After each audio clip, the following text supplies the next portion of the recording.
अमरावतीतील परतवाडा येथील अत्याचार प्रकरणात आक्षेपार्ह फोटो आणि व्हिडिओ व्हायरल केल्याच्या प्रकरणामध्ये आता थरकाप उडवणारं वास्तव समोर आलंय। आरोपींनी केवळ व्हिडिओ व्हायरल केले नसून 2 पीडित मुलींचं लैंगिक शोषण करण्यात आल्याची धक्कादायक माहिती उघड झाली आहे। या प्रकरणातील मुख्य सूत्रधार अयान अहमद तन्वीर अहमद याच्या अटकेनंतर या प्रकरणाला वेगळं वळण लागलंय। अयानने पोलिसांना दिलेल्या कबुलीत म्हटलंय की त्यानं अमरावती येथील एका मित्राच्या भाड्याच्या खोलीवर नेऊन 2 मुलींचं लैंगिक शोषण केलं। एका मित्राची रूम काही तासांसाठी भाड्यानं घेऊन तिथे या मुलींवर अत्याचार केल्याची कबुलत त्यानं दिली आहे। या सगळ्यासाठी तो आपल्या एका मित्राची मदत घेत होता आणि त्याला प्रत्येकी 500 रुपये देत असल्याचा आरोप आहे। पोलिसांनी या रूम मालक मित्राला सुद्धा चौकशीसाठी ताब्यात घेतलंय। पीडित मुली अद्याप समोर आल्या नसल्या तरी तांत्रिक पुराव्यांवरून या अत्याचाराची पुष्टी झाली आहे। दरम्यान पोलिसांनी संबंधित फ्लॅटवर छापा टाकून एका आरोपीला अटक केली असून या ठिकाणी यापूर्वीही अनेक मुलींना आणलं जात असल्याचा संशय व्यक्त केला जातोय। काल पोलिसांनी घटनास्थळी भेट देऊन सखोल चौकशी केली आहे। या प्रकरणात आणखी आरोपींचा शोध आता सुरू आहे। आता अटक आरोपींची नेमकी साखळी कशी आहे ते पाहूयात। अयान अहमद तन्वीर 19 वर्षाचा आहे, जो मुख्य आरोपी आहे, म्हणजेच अत्याचार करणारा। उजेर खान इक्बाल खान, जो व्हिडिओ डाउनलोड करून प्रसारित करणारा होता। मोहम्मद साद मोहम्मद, ज्याचं वय होतं 22 वर्ष, ज्यानं व्हॉट्सॲपवरून व्हिडिओ शेअर केले।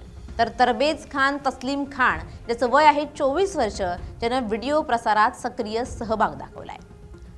नगरपालिकेनं मुख्य आरोपी अयान अहमद हा वास्तव्यास असलेल्या घराच्या अनधिकृत बांधकामावर बुलडोजर फिरवला।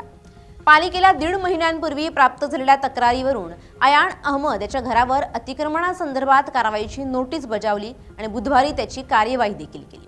त्याच्या घराचा जिना काढण्यात आलाय। घर अनधिकृत असल्यास ते सुद्धा जमीनदोस्त केलं जाईल असं पालिकेनं स्पष्ट केलंय। उपविभागीय पोलीस अधिकारी डॉक्टर शुभम कुमार आणि नगरपालिकेचे मुख्याधिकारी धीरज गोहाड यांच्या उपस्थितीत आरोपीच्या नातेवाईकांच्या नावावर असलेल्या घराचा लोखंडी जिना अतिक्रमणात येत असल्यामुळे तो बुलडोझरच्या सहाय्यानं हटवण्यात आला। उर्वरित बांधकामाबाबत पालिकेनं नोटीस बजावली असून 30 दिवसात योग्य कारवाई केली जाईल असं प्रशासनानं स्पष्ट केलंय।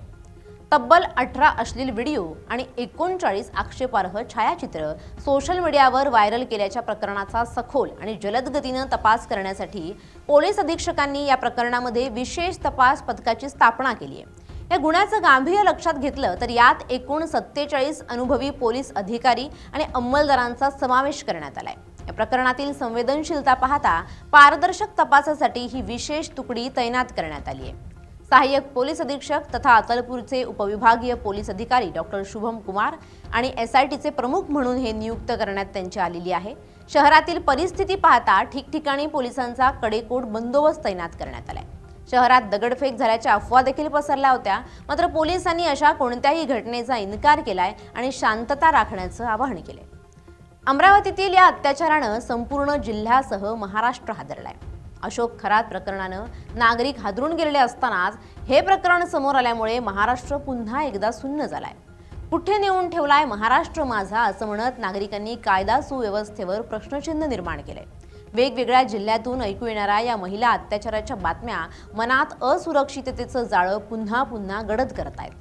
अशा वेळी या गुन्हेगारी प्रवृत्तीला वेळीच ठेचणं गरजेचं आहे। त्यामुळे या प्रकरणात आता अजून कोणते खुलासे होत आहेत आणि आरोपीला कोणती कठोर शिक्षा होते हे पाहणं महत्त्वाचं ठरणार आहे।